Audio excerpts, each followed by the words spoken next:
Mga kababayan, mga katabang, sana po ay ma-inspire tayo sa napakatamis ng kwento ng love story ng mag-asawang Tatay Romy at Nanay Letty. Talaga naman na walang pinipiling edad. Kapag tinamaan ka ni Cupido, talagang kikiligin ka. Buhay na buhay ang iyong pagkatao. Hahamakin lahat, masunod ka lamang.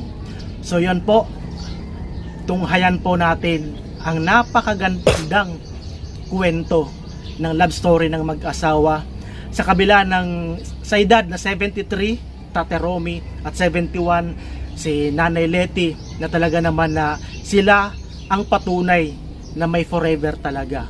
So sabi nga naman ni Tatay Romy, so tanging kamatayan lamang ang makakapaghiwalay. So napakasarap talaga magmahal. So ang conditional talaga kapag dumating sa buhay natin, hindi natin alam, kahit na kailang asawa tayo, sa bandang huli makakahanap pa rin tayo ng forever na makakasama natin sa panghabang buhay, sa hirap at ginhawa. Ako talaga, habang malakas pa ako, gagawin ko ang mararapat sa ating mag-asawa para hindi tayo magutom. Opo. Ganon.